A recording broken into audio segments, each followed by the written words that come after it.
बहू, अरे ओ बहू। जी माँ जी।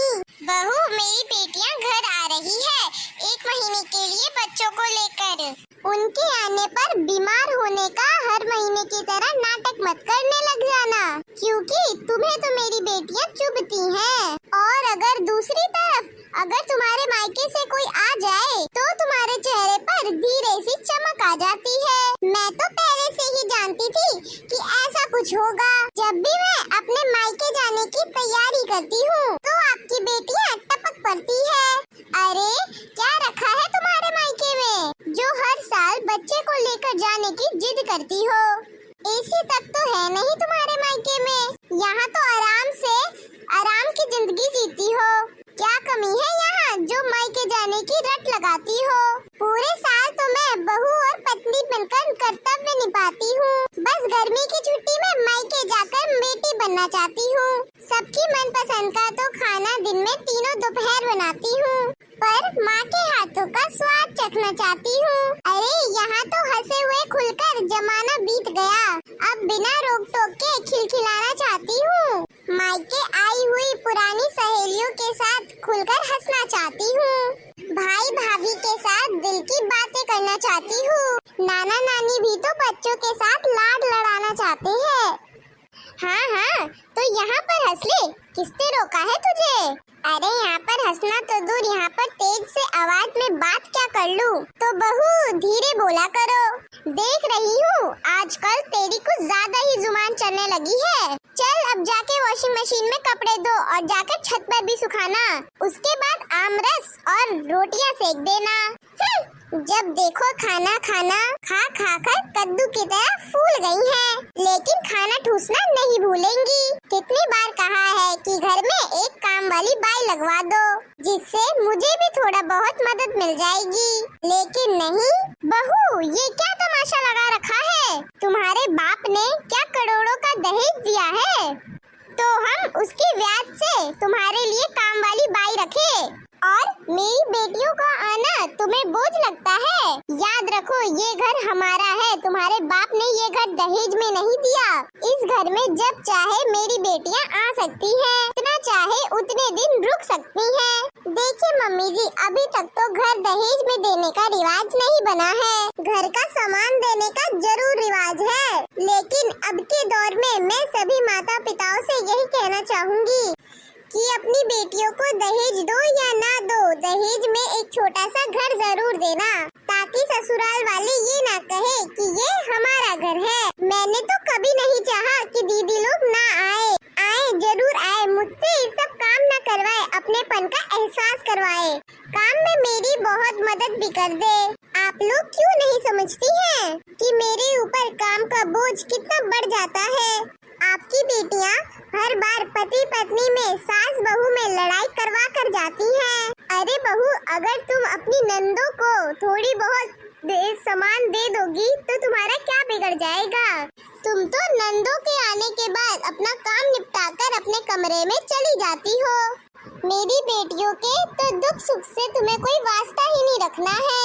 मम्मी जी, मैं घर के अकेले सारे काम करके थक जाती हूँ, मदद तो कोई करवाता नहीं है, और मेरी कही किसी बात को उसको पकड़कर मुद्दा बना दिया जाता है और फिर उस मुद्दे को रबड़ की तरह खींचा जाता है, इसलिए मैं चुप रहती हूँ। मधु, तुम अपने मायके नहीं गई?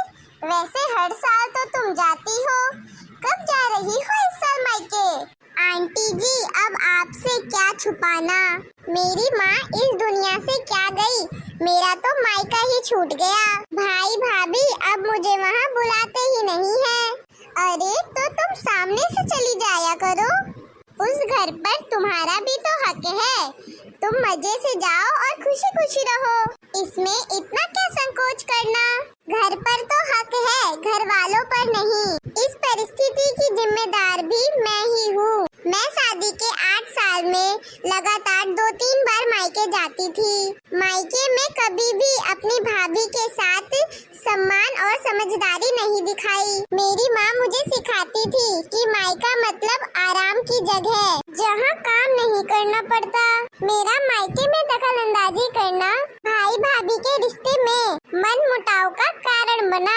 सबके साथ काम करके खाली बैठने का मजा कुछ और होता है। यह बात मैं नहीं समझ पाई। मेरी भाभी ने कई बार अपनी स्थिति हमसे कहनी चाहिए कि एक अकेला लगातार काम में लगा रहे और बाकी सदस्य काम में मदद ना करे, बस ऑर्डर पर ऑर्डर देते जाए। यह सही नहीं है। पर मैं और मेरी माँ उल्टा भाभी पर ही नाराज हो जाते थे। भाई से भी उनकी शिकायत करते थे, उनके मायके वालों को भी भला बुरा कहते थे। हे भगवान, ऐसा काम तो मेरी बेटियां भी बहू के साथ करती हैं। हाँ तो तुम बेटी हो उस घर की, मायके में भला काम करने थोड़ी ना जाते हैं, घूमने फिरने आराम करने जाते हैं। हाँ आंटी जी, बेटी हूँ उस घर की, मेहमान नहीं। पर यह बात समझने में मुझे बहुत समय लगा। जब तक माँ पापा थे तब तक पूरी ठसक के साथ मायके जाती और भाभी को परेशान करने का एक भी मौका नहीं छोड़ती। छोटी छोटी बातों पर उन्हें टोकती थी, उनके हर काम में कमियां निकालती थी, हर बात पर हुक्म चलाती थी, हर बात पर दखल अंदाजी करती थी। मैंने सास बहू भाई भाभी में गलत फहमियां पैदा की। इसलिए माँ पापा के जाने के बाद मुझे मायके में कोई नहीं बुलाता। तो तुम्हें खुद से ही मायके चले जाना चाहिए। तुम्हारे भाई का घर है, हक से जाओ। अरे आंटी जी, 2 महीने पहले बिना बुलाए बच्चों को लेकर हक से गई थी, पर वहाँ का माहौल पूरा बदल चुका था।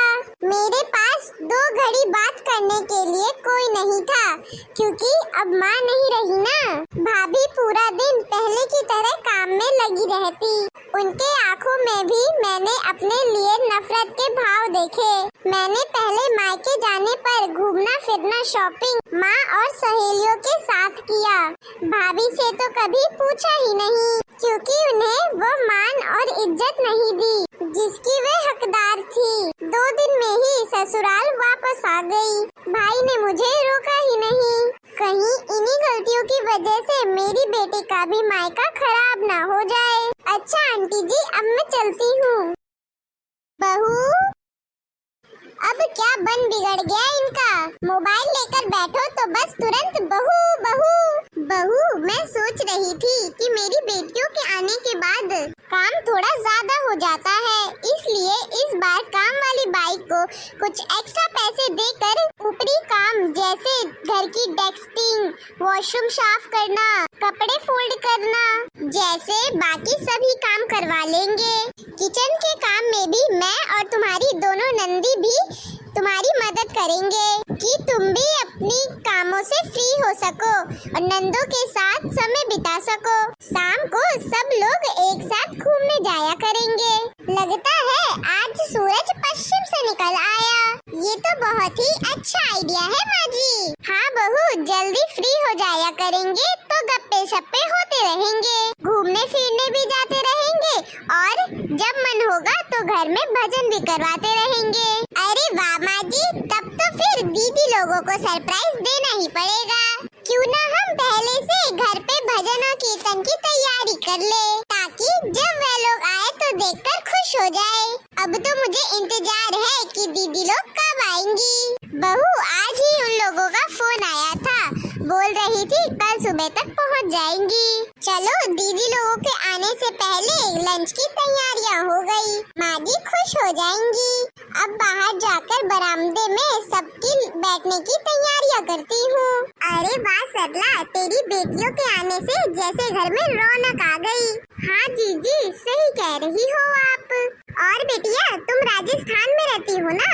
कैसी गर्मी पड़ रही है वहाँ? और तुम्हारे ससुराल वाले कैसे हैं? ओहो काकी जी, आपसे कैसे बताऊँ, गर्मी तो इतनी है जैसे पूछो ही मत। टपे टपे टपके पसीना, गजब गर्मी का महीना।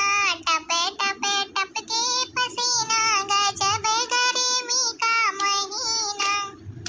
ससुरा हमारे पंखा ले आए, ससुरा हमारे पंखा ले आए। सासू ने हराम